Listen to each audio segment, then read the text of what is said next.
કેમ છો? જય માતાજી, જય શ્રી કૃષ્ણ। આજના મિની બ્લોગમાં તમારું હાર્દિક સ્વાગત છે।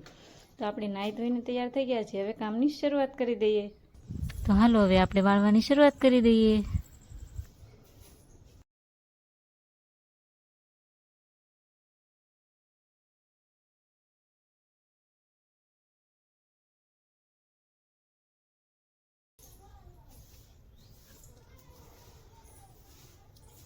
તો હવે હંજવારી તો કઢાઈ ગઈ છે, હવે બીજું કામ કરી નાખીએ।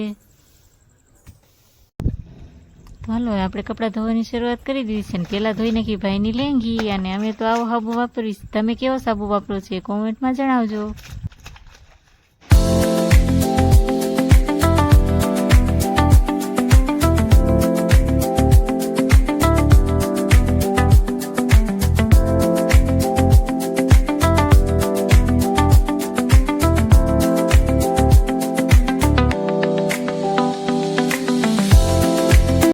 આપણે બનાવવાના છે પાત્રા, તો બનાવવાની શરૂઆત કરી દઈએ। પાંદડા ધોઈને લઈ લીધા છે ને એને મૂકી દીધા હતા બફાવા। બફાઈ જાય એટલે ગોળ શેપે તેને કટ કરી તો તેલ ગરમ કરવા મૂકી દઈએ।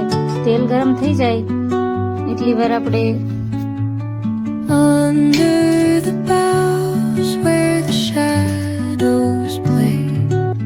તેલ ગરમ થાય એટલી વારમાં જો મારો વિડીયો ગમે તો લાઈક, શેર, કોમેન્ટ અને સબસ્ક્રાઇબ કરી દેજો।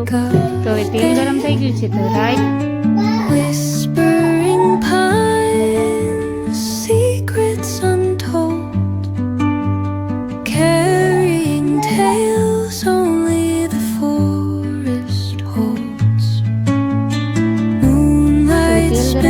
આખું જીરું અને આખું સફેદ તલ નાખી દઈએ।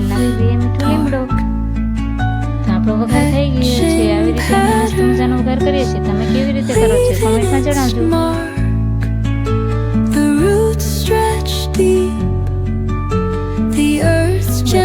સારી રીતે હલાવે છે એટલે થોડી વાર બ્રાઉન થઈ જાય ત્યાં સુધી તેને ગેસ ઉપર રહેવા દઈશું, ધીમા ફ્લેમ ઉપર।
ચાલો આપણે બાજરાના રોટલા કરી નાખીએ। બાજરાના રોટલા આવડતા નથી પણ આપણે શીખી જાય। અમે રોટલા તો ચૂલે બનાવી છીએ, તમે ક્યાં બનાવો છો કોમેન્ટમાં જરૂર જણાવજો।